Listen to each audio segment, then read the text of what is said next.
자, 오늘 하나님 말씀 같이 보겠습니다. 한 절씩 교독할 텐데요. 누가복음 5장 1절에서 11절 말씀입니다.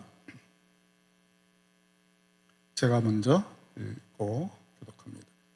무리가 몰려와서 하나님의 말씀을 들을새 예수는 게네사렛 호숫가에 서서 호숫가에 배 두 척이 있는 것을 보시니 어부들은 배에서 나와서 그물을 씻는지라. 예수께서 한 배에 오르시니 그 배는 시몬의 배라. 육지에서 조금 떼기를 청하시고 앉으사 배에서 무리를 가르치시더니 말씀을 마치시고 시몬에게 이르시되 깊은 데로 가서 그물을 내려 고기를 잡으라. 시몬이 대답하여 이르되 선생님, 우리들이 밤이 새도록 수고하였으되 잡은 것이 없지만은 말씀에 의지하여 내가 그물을 내리리이다 하고, 그렇게 하니 고기를 잡은 것이 심히 많아 그물이 찢어지는지라. 이에 다른 배에 있는 동무들에게 손짓하여 와서 도와달라 하니 그들이 와서 두 배의 채움에 잠기게 되었더라. 시몬 베드로가 이를 보고 예수의 무릎 아래에 엎드려 이르되 주여, 나를 떠나소서, 나는 죄인이로소이다 하니, 이는 자기 및 자기와 함께 있는 모든 사람이 고기 잡힌 것으로 말미암아 놀라고 세베대의 아들로서 시몬의 동업자인 야고보와 요한도 놀랐음이라. 예수께서 시몬에게 이르시되 무서워하지 말라, 이제부로는 네가 사람을 취하리라 하시니 함께요. 그들이 배에서 육지에 대고 모든 것을 버려두고 예수를 따르니라. 아멘. 기도하겠습니다. 아버지, 오늘 주일에 저희들 수많은 세상의 이야기들이 귓전을 때리고 우리 마음을 흔들고 또 미래에 대한 흉흉한 생각들이 가득할 때 모든 것을 내려놓으라, 내게로 오라 하시는 음성을 듣고 주의 날 하나님의 얼굴 앞에, 우리 하나님의 능하신 손 그 품 앞에 저희들 모였습니다. 불러주신 것 감사합니다. 일체 세상에 대한 것을 내려놓고 하나님 한 분을 향해 예배자로 설 수 있도록 우리 마음속에 거룩한 습관을 빚어주신 은혜를 감사합니다. 하나님, 이 시간 성령으로 저희를 더 강권해 주셔서 우리의 귀가 하나님의 말씀과 지금 친히 하늘보좌에서 들려주시는 우리 하나님 아버지의 음성을 들을 수 있게 귀를 열어 주시옵소서.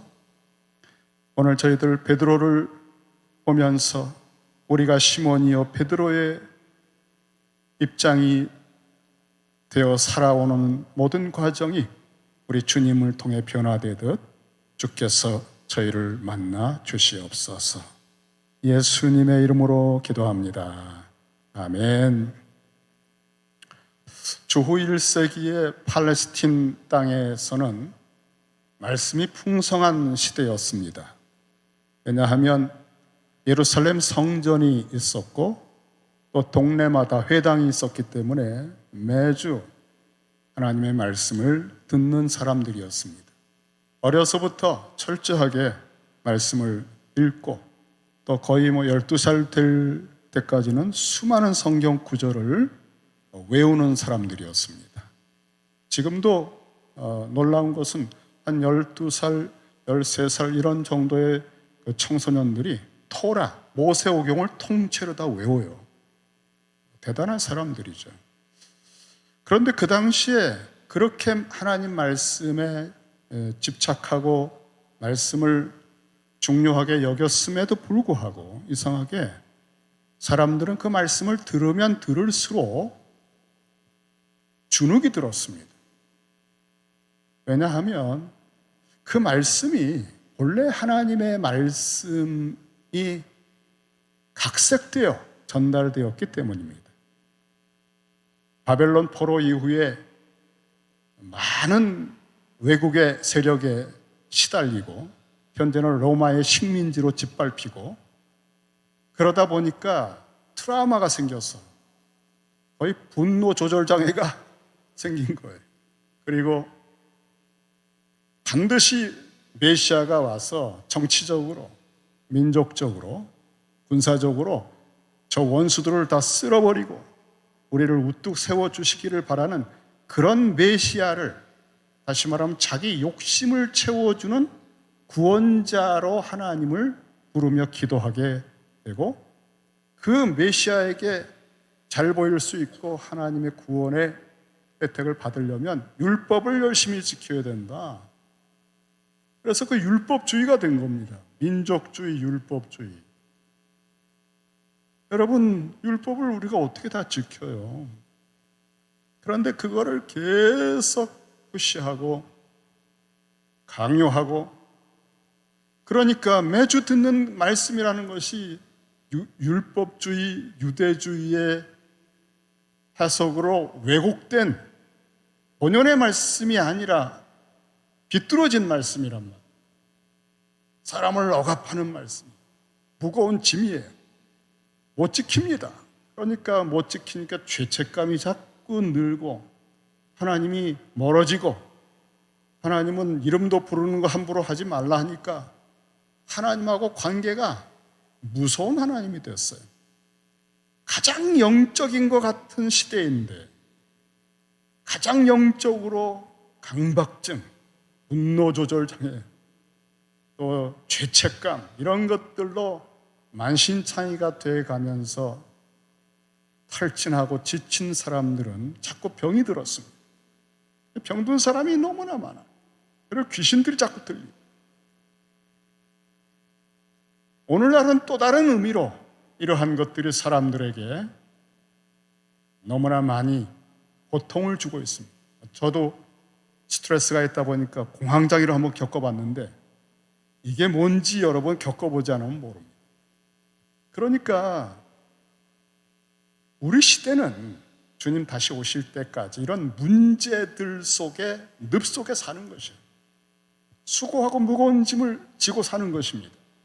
자기 개발의 계단들을 다 가야 성공하는 줄 알고 쉬지도 못하고 참된 평안이 없고 늘 불안 증세에 시달리고, 욕망은 계속 충동하는 기업들이 내놓는 상품들에 의해서 도착하지 못할 무지개를 쫓는 이 시대에 성공한 사람의 율법주의가 또 다른 모양으로 판을 치고 있는 시대입니다. 여러분, 참된 평안과 안식을 누리고 계십니까? 진정한 자유를 아무것도 없어도 벌거벗었으나 부끄러워하지 않았다고 하는 본연의 사람의 삶이 여러분 지금 누려지고 있습니까? 자꾸 뭔가 좋은 학교 나오고 멋진 옷을 입어야 되고 성형을 해야 되고 그래야 사람들 앞에 당당합니까? 아무것도 없는데 당당하고 자유한 사람 본 적 있습니까? 그런 사람이 등장한 겁니다. 촌구석 나사렛 출신인데 그분을 뵈면 너무나 자유하고 당당합니다. 그분이 하시는 입에서 나오는 말씀을 들으면 권세가 있습니다. 거리낌이 없습니다. 그분에게는 천지를 창조하고 역사를 주관하시는 하나님을 아빠라고 부르는 비밀이 있습니다. 그 하나님 아버지가 한량없는 성령을 부으셔서 성령이 충만하십니다. 그 시대에 아무도 그런 분이 없어요. 성령 충만한 유일한 역사상의 한 분을 그들이 경험한 겁니다. 그 입에서 나오는 말씀을 들을 때 이상한 느낌이 들어왔습니다. 예수님이 등장한 겁니다. 주님이 말씀을 전하고 있으면 하나님의 성령께서 친히 그 입을 통해 말씀하는데 그 말씀을 들으면서 이상하게 죄책감이 녹아져나와요. 막 귀신들이 떠나가고 병이 낫기도 하고, 그분이 함께 있는 집회에 있으면 마치 하나님이 너무나 친밀하고 하나님의 나라가 이런 것인가 그런 느낌이 들어요. 필링이 완전히 다른 것을 경험하게 됐어요. 여러분, 이런 경험을 사람들이 한번 하면 소문이 나게 돼요. 좋은 영화 한 편만 봐도요, 야야야 그거 봤냐? 야 그거 기가 막혀, 꼭 가서 봐라. 영화 한 편 그거 소개도 그렇게 하는데, 이런 주님이 하시는 말씀과 체험을 하고 나면 사람들이 입을 가만히 있을 수가 없어요. 전국에 소문이 쫙 퍼졌습니다, 여러분. 그래서 예수께서 어디 계시다 그러면 그냥 모여옵니다. 오늘도 게네사렛 호수, 갈릴리 바다를 부르는 다른 명칭이죠. 거기에 계신데 막 사람들이 몰려왔어요. 어떻게 하든지 가까이 더 잘 들으려고 왔어요. 그래서 주님이 밀려가지고 바닷가에 빠지실 지경이 되니까 해변에 있는 배 중에서 보니까 아는 형제들입니다. 베드로, 시몬, 이미 전에 만났던 그런 청년입니다. 어이 시몬, 자네 배 좀 빌려달라고. 그래서 배를 타시고 조금 떼어 강대상을 삼으시고 말씀을 전하셨습니다. 여러분, 이 하나님의 말씀이라는 것이 가득한 그 시대에 무엇을 들으려고, 무엇 때문에 예수께 이렇게 왔을까요? 오늘 1절 말씀을 보면 무리가 몰려와서 무엇 때문에 몰려왔느냐? 하나님의 말씀을 들을세. 하나님의 말씀이 천지에 널려 있고, 오늘날도 여러분 성경이 막 그냥 집에도 성경이 몇 개 버전이 있어요. 그렇게 말씀이 홍수입니다. 그런데 사람들이 몰려온 이유는 하나님의 말씀을 듣기 위해서입니다. 거기에 예수님이 계셨어요. 우리 예수님의 입에서 나오는 말씀은 성령이 충만하셔서 하늘보좌에 계신 하나님 아버지께서 직접 하시는 말씀과 같은 말씀이었습니다. 그래서 예수님은 늘 표현하시기를 내 말은 내 말이 아니다. 아버지의 말씀이다. 나를 본 자는 아버지를 보았다 그랬어요. 그러니까 여러분, 이런 분이 계신 곳에는 저기 아프리카에 있다 계시다 그러면 거기까지 다 갑니다. 소문나서. 사람은 하나님의 형상이기 때문에 다른 어떤 것으로도 만족을 못해요. 진짜 살아있는 하나님의 말씀, 그것을 이 시대에 전하는 유일한 장소가 교회입니다, 여러분.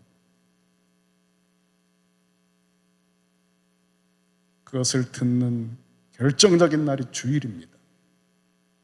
하나님의 백성들이에요, 여러분. 그래서 하나님의 말씀을 듣고 이 험악한 세월을 살 수 있는 거예요. 진짜 하나님의 말씀 아니면은 우리에게 너무나 모든 걸 낭비하게 만드는 거죠. 진짜 하나님의 말씀이 예수님의 입을 통해 나오고 있었습니다. 자, 그러면 그 말씀의 내용이 뭘까 궁금하지 않았어요? 누가복음은 친절하게도 예수님의 입에서 나오는 하나님의 그 말씀은 어떤 내용인지를 아주 명확하게 정리를 해 주었습니다. 누가복음 시작 부분에, 예수님의 공생의 시작 부분에 예수님은 이런 말씀을 전하고 있다. 그러니까 이제 이 말씀이 바로 모든 공생애 때 가르치시는 말씀이다. 그리고 누가가 사도행전도 썼죠. 그러니까 사도행전에서 예루살렘에서 온 유대 사마리아 땅 끝까지 전하는 말씀이 어떤 내용인가? 이거다. 자, 오늘 굉장히 중요한 본문을, 예수님의 입에서 나오는 모든 메시지의 심장, 핵심, 요점, 그것을 한번 보시겠습니다. 고향 나사렛 회당에서 선포하신 누가복음 4장 18절, 19절의 말씀이에요. 이사야서에 예언되었던 것을 성취하시는 내가 왔다 하시면서 그 말씀을 읽으셨는데 이런 내용이에요. 주의 성령이 내게 임하셨으니. 이 주님은 하늘에 계신 아버지입니다. 우리 주님께서 세례 받으시고 기도하실 때 하늘이 열리면서 아버지가 너는 내 사랑하는 아들이라 하시고 성령을 부으셨잖아요. 성령을 부으시면서 그때 성령이 한량없이 내려왔어요. 전무후무한 분이 등장한 거예요. 주의 성령이 내게 임하셨으니. 목적이 뭐냐? 이는 가난한 자에게 복음을 전하게 하시려는 겁니다. 여러분, 여기서 말하는 가난한 자, 복음서가 말하는 가난한 자는 실제 가난하기도 한 경우가 많지만 진정한 의미는 심령이 가난한, 그리고 더 근원적으로는 자기의 모든 기업을 잃어버린 사람을 가난하다고 얘기합니다. 성경으로 말하면 기업을 상실한 사람, 기업이라고 하는 것은 뭐 중소기업, 대기업 그런 거 아니에요. 한자가 달라요. 이 기업은 하나님이 우리에게 주신 유산, 하나님이 우리에게 주신 유산을 말합니다. 에덴 동산에서 하나님은 아담에게 이 유산을 주셨습니다. 에덴 동산, 땅을 주셨어요. 하나님이 주신 유산. 그래서 이스라엘 백성은 출애굽하면서 하나님이 주신 젖과 꿀이 흐르는 땅, 이게 최고의 목표였어요. 기업 회복을 하는 거예요. 기업이 없는, 그래서 노예살이하고 가난하고 광야에서 헤매는 그 사람들의 소망은 기업 회복, 그 우리에게 주시는 땅, 에덴과 같은 곳을 회복하는 것입니다. 그런데 여러분, 그런 땅을 받는 유업보다 더 근원적인 유업이 있는데, 그것은, 그 기업은 하나님과의 관계입니다. 에덴을 통치하고 만물을 다스리는 그런 모든 기업은 하나님이 주시는 거예요. 하나님과의 관계가 올바를 때 왕같은 제사장의 신분을 유업으로 받습니다. 그리고 다스리시는 통치의 권세도 받고, 그러니까 하나님과 관계가 결정적인 우리가 받은 기업이에요. 하나님이 천지를 창조하신 분인데 만물을 통치할 권세를 주시는, 너는 내 아들이다, 내가 너의 아버지다. 그 관계는 전무후무하고 절대적입니다. 이 관계를 깨트리는 건 딱 한 가지 죄밖에 없어요. 선악과를 따먹으면서 관계가 와장창 깨졌어요. 그 이후에 기업을 다 잃어버렸어요. 하나님과의 관계가 좋으면 벌거벗었으나 부끄럽지 않아요. 왜냐하면 하나님이 무한한 신뢰로 사랑을 주시고 인정을 해주시거든요. 너는 내가 기뻐해. 하나님이 옳게 여겨주시는 의의 옷이 번뜩번뜩해요. 벌거벗었으나. 그러니까 아무것도 부끄럽지가 않아요. 벌거벗은 그 자체로 의의 절정이기 때문에 그게 명예로운 거예요. 그런데 이 하나님과의 관계가 깨지면 갑자기 그 의의 옷이 쫙 없어지고 벌거벗었다는 걸 느껴요. 얼마나 부끄러워지는지 몰라. 그러니까 뭐 좋은 배지, 뭐 좋은 학교, 대학 나왔네, 나는 이런 뭐 스펙이 있네, 이런 자격증이 있네, 이런 것들로 덕지덕지 옷을 입어야만 사람들 앞에 부끄럽지 않은 그런 사람으로 전락한 겁니다. 하나님을 잃어버리면 모든 게 부끄럽습니다, 여러분. 모든 사람이 다 나를 어떻게 평가할까, 나를 어떻게 보나, 이게 사람들 눈치 보고 사는 게 인생이잖아요. 그래서 사람들이 나 좋아하게 만들려고 별별 성형도 다 하고 뭐 다 하잖아요. 그래가지고 좋아요 받으면 좋아하고, 그래서 사람들이 다 관종이 되는 거예요. 관종. 율법주의가 뭔지 아세요? 외식하는 겁니다. 의로운 사람으로 봐주기 바라서 기도하고, 구제. 그러니까 이 하나님 앞에 살아가는 삶을 잃어버리면 사람 앞에 살아가는 것입니다. 얼마나 비참합니까, 여러분? 하나님 한 분을 아빠라고 부르는 무한한 신뢰와 사랑을 받는, 너는 내 사랑하는 아들이다, 내가 너를 한없이 기뻐해. 나사렛 촌구석 출신이면서도 아무것도 부끄러워하지 않고, 아무런 랍비 학교 나온 것도 없어도 그렇게 당당하시고 자유하시고 성령 충만하시고 평안하시고 은세가 있는 진짜 사람이 등장한 거예요. 예수님은 여러분에게 사람은 이렇게 사는 거야, 이게 행복이야, 이게 빛이야, 이게 소금이야, 온 세상 사람들이 다 저렇게 불안과 염려로 아우성치는 속에 너희들이 보여주는 빛과 소금이 이거야. 하나님을 아빠라고 부르며 하나님 나라의 모든 상속권을, 그 기업을 회복한 사람이 얼마나 자유하고 얼마나 평안하고 얼마나 복되고 영광스러운지, 그걸 보여주기 위해서 너희들은 구원을 받은 것이야. 그게 여러분입니다. 여러분의 존재 목적, 교회의 존재 목적. 그러니까 우리 주님의 입에서 나오는 진짜 하나님의 말씀을 양식으로 먹지 않으면 이러한 삶이 성숙해지질 않아요. 그냥 교회만 갔다 꾼이 되는 겁니다. 종교꾼. 우리는 그 빛이 안 나오는 사람을 볼 때 안타까워요. 아유, 시험 들었나 봐. 오랜만에 와보니까, 이 교회를 오랜만에 와보니까 베들레헴 교회가 찬양부터 우리 여러분의 모습 얼마나 좋은지 몰라요.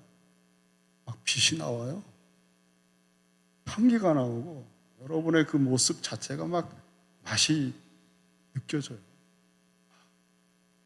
어떻게 이렇게 좋은 교회를 하나님이 베들레헴을 세우셨지? 그런 생각이 막 들어요.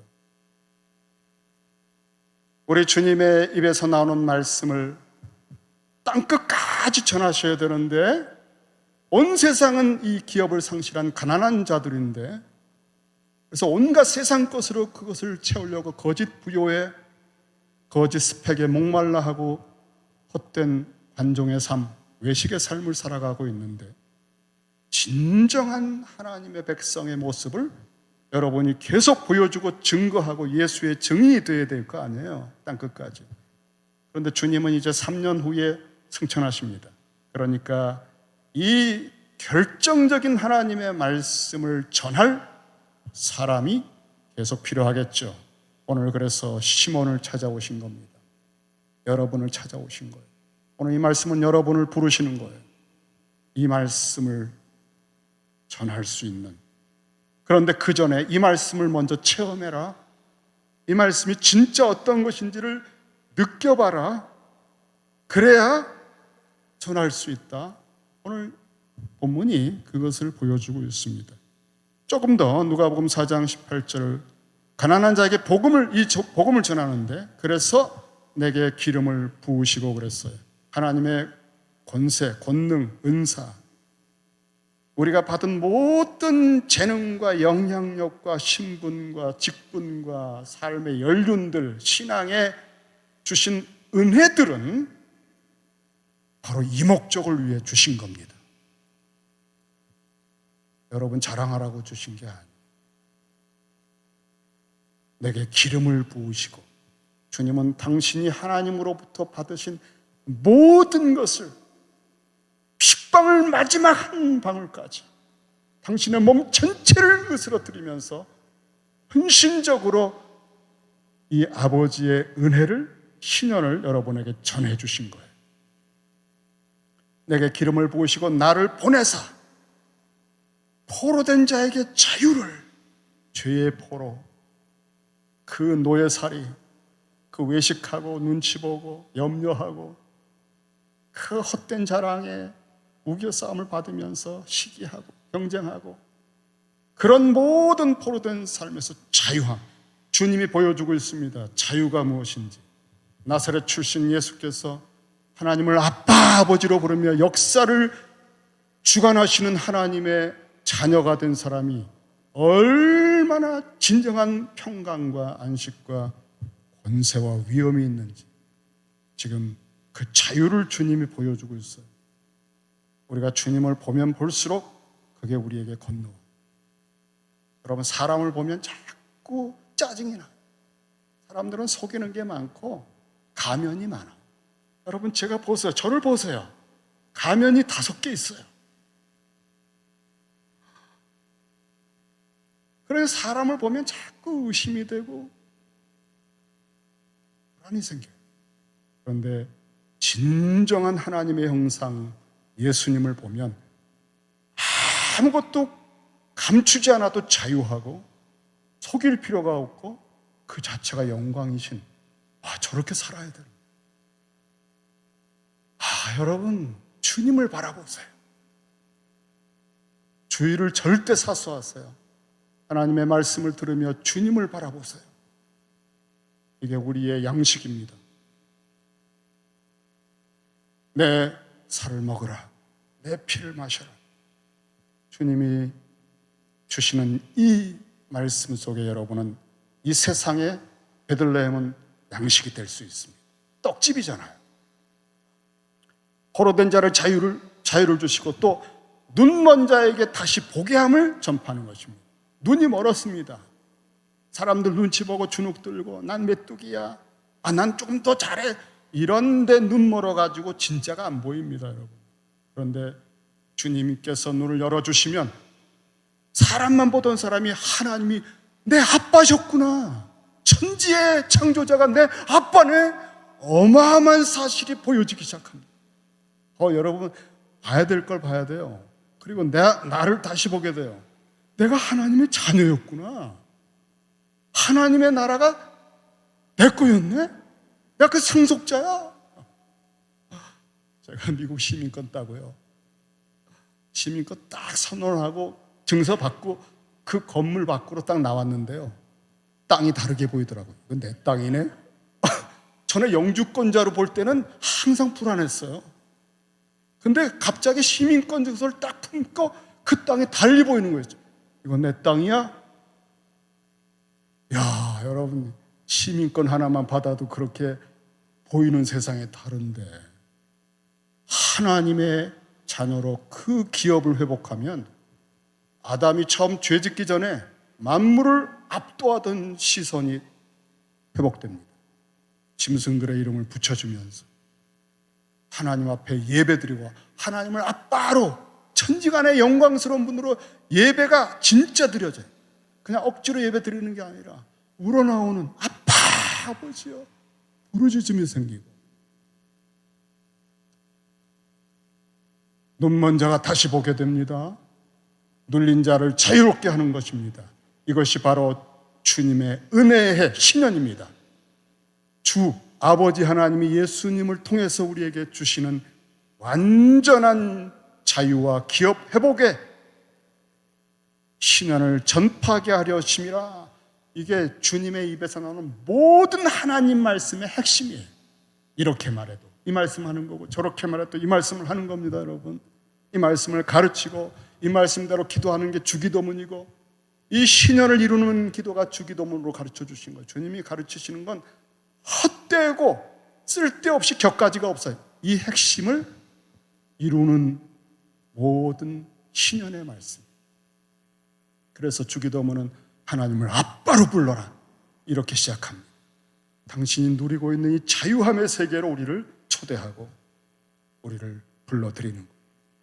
무엇을 먹을까 염려하는, 마실까 염려하는 그런 일용할 양식은 그의 나라와 그 하나님 나라를 기업을 회복하고, 그 나라가 내 나라야, 그 아버지가 내 아빠야, 그 나라가 이루어지기를 바랍니다 라고 내 나라를 위해서 기도하게 된 이 백성에게는 나머지 모든 걸 더해 주시는 거예요. 그게 여러분 기업을 회복하는 신년의 고기잡입니다. 그물이 찢어질 만큼도 주실 수 있어요. 일용할 양식은 원하시면 그걸 알아야 예수를 모든 걸 내려놓고 따를 수가 있어요.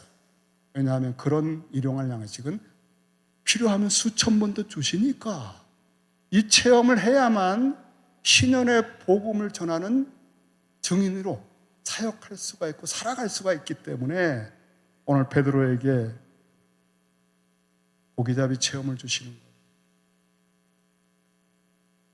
가난한 자에게 복음이었던 것인지 신년이었던 것인지 밤을 새웠어요. 전문가입니다.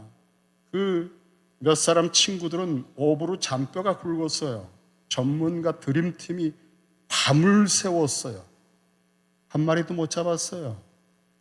그 이상하죠, 여러분? 그런 경험을 하고 나면 탈진을 하는데 몸이 지치는 게 아니라 정신적으로 지칩니다. 이게 뭐야? 왜 안 돼? 성실하게 애쓰고 노력하면 돼야 되는 거 아니야? 그게 안 먹히는 거예요. 철벽을 만난 겁니다. 나 어떻게 살아 그러면? 절망을 하는 겁니다. 탈진이 너무나 심각해요. 모든 기업을 잃어버린 텅 빈 그물로 살아온 생애가 폭로가 된 아무것도 없는 가난한 자로 된 상태에서 주님이 신년의 복음을 선포하십니다. 깊은 데로 가서 그물을 내려 고기를 잡아라. 여러분, 주님의 입에서 나오는 신년의 복음은 각 사람의 상황에 맞는 버전으로 말씀하십니다. 강대상에서 나오는 이 복음을 설명한 내용만이 아니라 주님은 당신의 입에서 나오는 모든 말씀이 신년의 복음이에요. 그래서 여러분이 큐티 할 때 오늘 내게 주시는 말씀을 딱 들으며 힘이 날 때 그게 뭐냐면 오늘 나라고 하는 사람의 개인적인 상황의 버전으로 주신 신년의 말씀인 거예요. 주님은 그런 말씀 아니고는 안 하시는 분이에요. 어떻게 아셨지? 밤을 새워 수고하도 못 잡았는데 율법주의, 유대주의,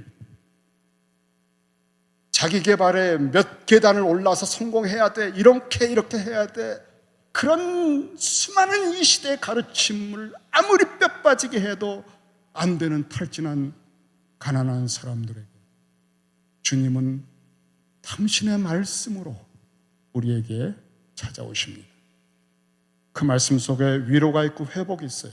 그물이 찢어질 만큼 고기가 잡히는 걸 보고 이분이 하나님이구나 이걸 알았어요. 그리고 자기가 이제까지 어떻게 살아왔는지가 갑자기 느껴졌어요. 그 고기 잡은 거는 거들떠 볼 수도 없었어요. 왜? 예수님이 누군가를 알았거든요. 그래서 갑자기 예수님 앞에 엎드려가지고 그는 고백을 했습니다. 시몬 베드로가 8절 말씀 한번 같이 보겠습니다. 같이 읽겠습니다. 시작. 시몬 베드로가 이를 보고 예수의 무릎 아래 엎드려 이르되 주여 나를 떠나소서 나는 죄인이로소이다 하니 8절에 처음으로 시몬이라고 하는 사람의 또 다른 이름이 등장합니다. 베드로. 이 이름이 딱 붙어서 처음으로 등장해요. 시몬과 베드로가.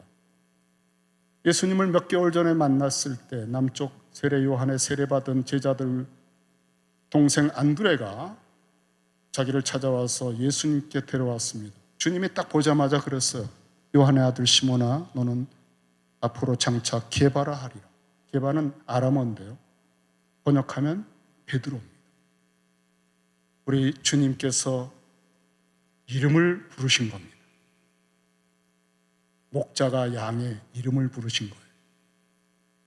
목자는 양을 정확하게 알아요. 그 양의 과거와 현재와 미래를 아세요. 주님만 여러분의 과거, 현재, 미래에 합당한 이름을 아세요. 사람들이 불러주는 이름, 아우 대단해요, 예뻐요, 멋져요, 아우 부러워요, 그런 거짓된 이름들에 휘둘리지 마세요. 주님이 여러분을 불러주는 이름을 들어야 여러분은 진짜 인생을 삽니다.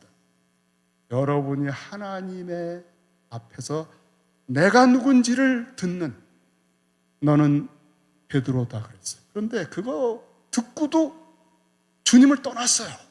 그리고 고기 잡고 먹고 사는 거예요. 먹고 살아야지, 내 뭐 어떡하겠어. 그러다가 주님이 다시 오신 겁니다. 고기잡이를 경험하면서 이 고기잡이도 내가 기술이 있고 경험이 있어서 비즈니스 했던 거 아니었구나, 이거를 깨달은 겁니다.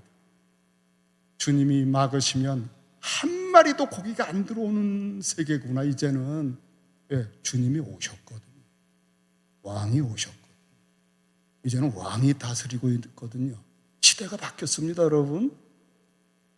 아직 여러분이 그 바다의 왕인 줄 알고 계시면 안 돼요. 내가 오너야, 자꾸 그런 얘기 하지 마세요. 목사님들이 교회 키운 다음에 자꾸 그런 얘기 하잖아요. 내가 오너인데, 이때부터 타락하는 겁니다, 여러분. 그냥 하나님이 세운 종입니다. 그러니까 때가 되면 물러날 줄 알아야 돼요. 물러나는 거 싫어해요. 이게 타락한 거예요, 여러분. 이거 아주 그냥 무서운 죄입니다. 그거 몰라요, 사람들이. 자기도 몰라요. 또 그냥 교인들도 목사님 더 하세요. 거짓말이잖아요. 그런 우리가 죄가 아니고 충성하는, 목사님 마지막까지 충성하시려고, 그게 열심인 줄 알고 그런 헛된 수고를 가지고 사람들이 속아 넘어가죠. 함이 맞도록 성실하게 애썼다, 우리가 생존하기 위해서. 우리 시대에 우리는 너무 힘들게 살아. 이런 거짓된 스스로 위로 속에서 자기 자신을 진짜로 알게 된 건, 이 바다의 고기들, 비즈니스가, 내가 하는 공부가, 나의 모든 인생이 주님의 손에 달렸구나. 내가 이걸 인정하지 않았네. 내가 죄인이었구나. 완전히 왕으로 오신 주님이 다스리고 열고 닫으시는데 마치 내가 열고 닫는 것처럼 목을 고추 세우고 열심히 하면 돼, 이러고 살았구나. 갑자기 그게 너무나 역겹고 추해진 느낌, 죄라는 느낌이, 완전히 왕을 짓밟고 무시하고 내가 목을 세우고 살아왔구나, 이게 느껴진 거예요. 이게 느껴지지 않으면 충성한 줄 알고, 집사님 너무 열심히 하세요, 그런 표현들로 거짓되지 않겠습니까? 죄를 알 때 그는 그 고기잡이를 보면서 최고의 경험 전문가의 모든 것이 아스러지면서 이 비즈니스 주님이 하고 있었네. 내가 오너가 아니었네. 주님이 오셨구나. 이분이 주님이셨구나. 마이 로드였구나. 나를 살리고 죽이는 주님이셨구나. 몇 달 전에 뵀던 이분이 그분이었구나. 여러분도 신앙생활 몇십 년 하다가 이런 순간이 오잖아요. 그렇게 불렀던 주님이 누군지 갑자기 느껴지면서 내가 어떻게 살아왔나? 그 텅 빈 그물과 어리석음과 헛된 수고와 목에 힘주고 그냥 낙심하고 절망했던 그 죄의 모습들이 드디어 보여지는 겁니다. 눈이 열린 거예요. 눈 먼 자가 눈이 열려야 돼요. 그래야 자기를 보게 돼요. 처음 보는 나는 죄인이에요. 살인과 간음, 도적질을 해서가 아니라 주님이 이제 오셨는데 그 주님을 제껴버리고 지가 열심히 살아가는 거, 이게 죄입니다, 여러분. 이제는 죄가 무엇인지를, 정의를 주님이 다시 내렸어요. 주님이 오셔서 이제는 죄가 뭐냐? 너희가 나를 믿지 않는 것이 죄라 그랬어요. 우리 주님께서 직접 하신 말씀이에요. 가장 심각한 죄는 주님이 왕으로 오셨는데 여전히 제 소견에 오른 대로 하는 것입니다. 타락으로 가는, 아주 더러운 타락으로 사사기는 끝나는 이유가 거기에 있습니다. 그 죄가 죄를 부르고 더 깊어집니다. 주님을 왕으로 모시지 않는 순간 모든 죄가 이제는 시작됩니다. 우리 주님께서 또 하신 말씀, 너희가 나를 믿지 않는 것이 죄다. 또 시편에 여호와께서 127편 1절에 보면 여호와께서 집을 세우지 아니하시면 세우는 자의 수고가 헛되다 그랬어요. 하나님이 세워주셔야 되는 걸 내가 하려고 하니까 그게 성실입니까, 여러분? 충성이에요? 그게 열심이에요? 그게 수고예요? 죄입니다, 여러분. 하나님을 멸시하는 겁니다. 에덴 동산의 선악과 따먹은 게 바로 그겁니다. 내가 선악을 분별하는 하나님처럼 되리라. 자기가 하나님 노릇하는 거예요, 여러분. 죄 중에 가장 악한 죄. 하나님을 하나님으로 인정하고 그의 말씀을 듣는, 거기에서 신연이 회복됩니다. 우리가 수고한들 너희가 일찍 일어나고 늦게 누우며 수고의 떡을 먹음이 헛되도다. 그렇게 성실해 봐야. 그래서 법 없이도 살아가는 사람이 가장 간교한 주인이에요. 스스로 속이면서 자부심을 갖고 살아가.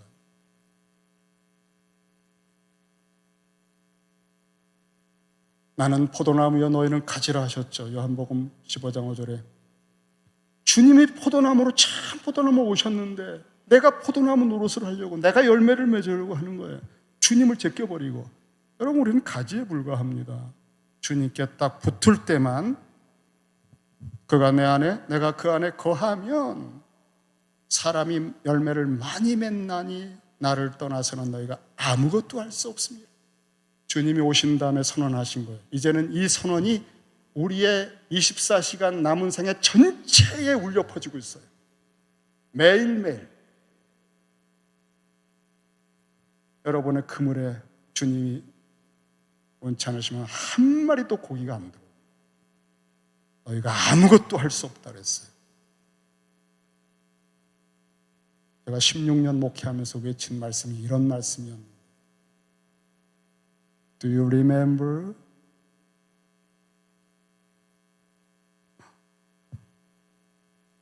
바로 그 죄를 깨달은 거예요. 주님을 제껴놓고 내가 왕 노릇했구나, 이 바다에 내가 주인 노릇했구나, 아니었구나.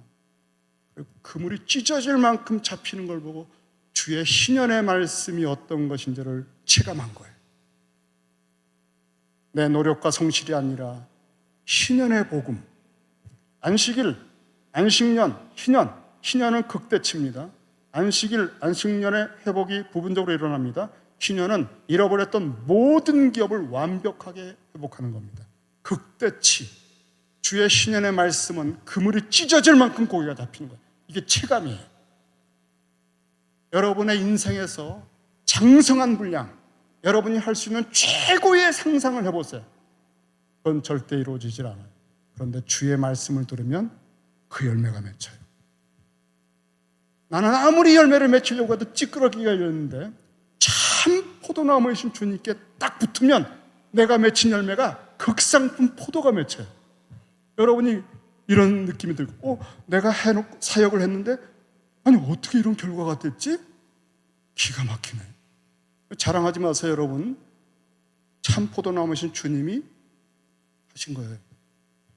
그 고기가 찢어질 만큼, 그물이 찢어질 만큼 많이 잡혔네? 대단하다, 나 실력이야. 그러지 마세요. 주의 말씀대로 했을 뿐이에요.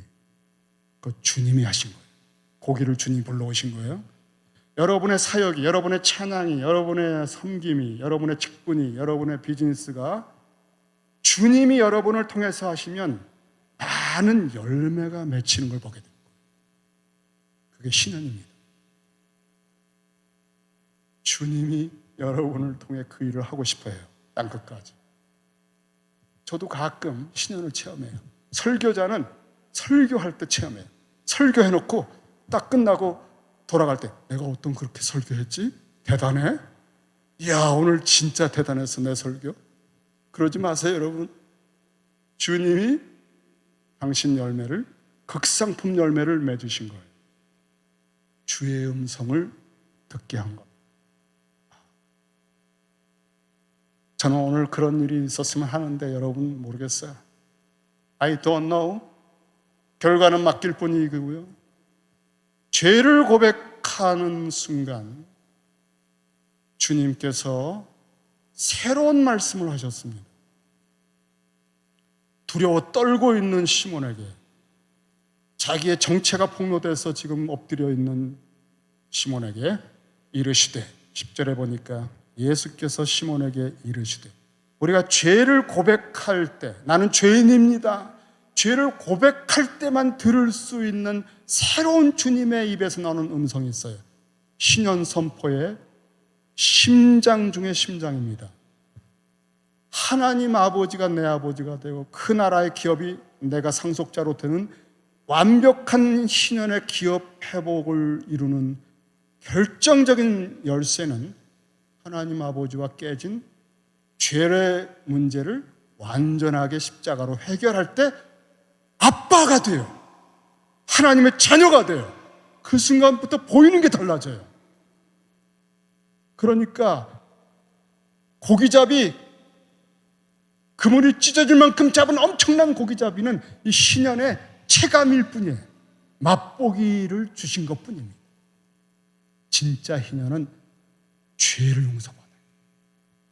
이 죄는 인간이 해결할 수가 없어요. 율법주로 해결할 수가 없어요. 그런데 그 시대에는 마치 자기가 율법으로 열심히 하면 죄를 덮을 수 있는 줄 아는 시대예요. 주님께서 한 십자가에서 과거, 현재, 미래의 모든 저주와 공의의 심판을 그 공포 가운데 다 겪으시고 죄값을 치르시고 이제 말씀하십니다. 죄를 느끼고 고백하는 사람에게만 주시는 신년의 음성, 무서워하지 말라. 내가 너의 죄값을 다 치웠노라. 내가 십자가에서 너의 영원한 저주와 공의의 심판을 짓밟혀 완전히 지옥의 형벌 가운데 있는 너의 모든 걸 내가 뒤집어 쓰고 내가 겪어냈노라. 그러므로 무서워하지 말라. 이제부터는 하나님이 너의 아버지다. 너는 하나님 나라의 상속자다. 잃어버렸던 모든 기업을 내 공로로 회복시켜 주었다. 이제 후로는, 여러분, 우리는 죄를 고백하고 나서야 새로운 세계가 희년이 열립니다. 이제 후로는, from now on. 그래서 우리가 완전한 죄사함을 받고 결정적으로 거듭난 다음에도 소소한 여러 가지 일상의 죄들을 범하죠. 목욕한 자는 또 발을 씻어야 되잖아요. 그런데 그 작은 죄도 회개하지 않으면 다음 일이 진행이 안 돼요. 사람들과 대화도 안 되고 모든 게 막혀버려요. 회개를 할 때 이제 후로는 내가 사람을 취하리라. 고기 잡던 사람이, 여러분, 고기를 잡는 사람이 사람을 취해요. 자, 보세요. 고기와 사람을 비교해 보세요. 하늘하고 땅입니다. 이건 비교가 안 되는 어마어마한 존재입니다. 사람은 고기에 비하면. 우리의 사역이 이제부터는 이렇게 된다는 것. 여러분이 하는 찬양이 이제부터는 이런 어마어마한 차원의 깊이를 가진, 의미를 가진 찬양으로 쓰임받는다는 거예요. 여러분의 사역이 그런 정도의 의미로 이제 하나님이 쓰신다는 거예요. 죄를 고백하고 신년이 임한 겁니다. 내가 하는데 어떻게 이런 사역을 했지? 주님이 하신 겁니다. 이제부터는 그런 일이 생긴다는 거예요. 여러분, 진짜 하나님을 아빠로 부르는 주기도문을 하고 계세요? 주님께서 회복된 사람은 그 기도를 안 할 수가 없는데, 아빠, 이렇게 이제는 하나님을 아빠로 불러라 하고 너희는 이렇게 기도하라고 산상수훈 신년의 메시지에서 가르쳐 주셨는데 아직도 제 속에 오른 대로 열심히 몇 시간 기도하시는 거예요? 그렇게 성실하게 몇 시간 기도하면 됩니까? 주님이 하라고 하신 기도를 간절하게 하실 때 성령이 임한다고 그랬어요. 거기서만 사도행전이 일어납니다. 베들레헴이 시카고의 떡집이 되는 겁니다. 여러분이 바로 이 베드로의 새로운 삶에 동참하게 되는 것입니다. 저는 from now on, 이제부터는 이라는 말씀을 듣고 제 남은 생애 동안에 할 일을 딱 들은 게 있어요. 이제 저는 이거를 하는데 그게 뭐냐면 책을 쓰는 거예요. 주님이 너 이제 목회 다 했다, 책 써라. 아, 얼마나 고맙습니까? 여러분, 책 쓰는 거예요. 이제 그 책을 쓴들 누가 읽어주겠어요? 생각해 보세요, 여러분. 하루에도요, 기라성 같은 박사, 철학자, 전문가들이요, 몇십 권씩 책이 나와요. 제가 늘 신간을 체크하기 때문에 인문학, 계통, 과학, 서적에서 다 보면 셀 수가 없어요. 하루에도요, 신간들이. 그리고 탁월해요. 근데 저 같은 사람이 책을 쓰는데 누가 읽어줘요? 그냥 일세 찍고 소멸됩니다. 요즘 그렇습니다. 하지만 저는 주의 신연의 음성으로 너 이제부터 이거 해라고 하셨기 때문에 책을 쓰는 거예요. 누가 읽어주느냐 안 읽어주느냐 그게 나하고 무슨 상관이에요? 우리 주님의 손에 있는. 그래서 저는 제 책이 극상품 포도열매처럼 아주 의미 있는 책이 될 거라는 소망을 가집니다. 왜냐하면 주님은 그런 분이거든요. 요즘 저는 너무너무 행복한 거예요. 책을 읽고 메모하고 앞으로 쓸 생각으로. From now on. 여러분, 이제부터예요. 여러분에게 이걸 주신 거예요. 이제부터. 여러분 각자에게 다른 누구하고도 비교할 수 없는 여러분만의 것이 있다니까요. 여러분의 잡이 있어요. 다른 사람에게 이건 없지만 공평하신 하나님은 여러분에게 주신 게 있다니까요. 거기에 극상품 포도 열매가 맺힐 것입니다. 여러분이 여러분의 수고와 노력으로만 목에 힘을 주지만 않으면 주님이 여러분을 딱 붙들고 그 일을 하실 겁니다. 거기서 놀라운 일들이 벌어질 거예요. 베들레헴이 만약 그렇게만 하면 베들레헴 교회를 딱 붙들고 시카고 전체 기업을 회복시킬 겁니다. 이 교회는 그렇게 세워졌어요.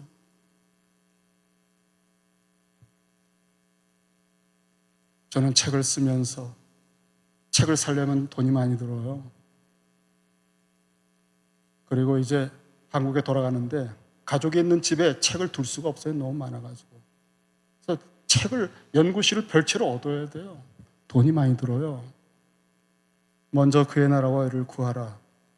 저는 그거 하나를 모토로 16년 목회를 했고 증거했습니다. 다 더해 주실 거야. 주님 맡기신 일은 책임지셔.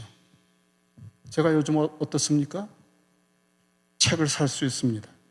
한국 돌아가서 별채를 얻을 수 있습니다. 아무것도 염려가 없습니다. 심지어 아무 일을 하지 않아도 연구만 할 수 있습니다. 어떻게 해요? 이 교회 목회한 결과. 다른 먹고 사는 기술이 없어요. 여러분이 보실 때 목사님 목회 안 하면 굶어 죽는다 그렇게 보셨잖아요. 정확합니다. 제가 증인입니다. 먼저 그의 나라와 의를 구하면 다 더해 주십니다. 믿으세요. 저를 보고 믿으세요. 베들레헴 교회 떡집에 드리는 말씀입니다. 확신하세요. 주님이 저를 증인으로 이 교회에 세우셔서 이 떡집이 모든 시카고의 가난한 자들에게 이 신년의 복음의 떡을 땅끝까지 선교지에 나눠주라고 세워졌기 때문에 오늘 저는 한국 가기 전에 여러분에게 이 말씀 드리고 싶었습니다. 기도하겠습니다.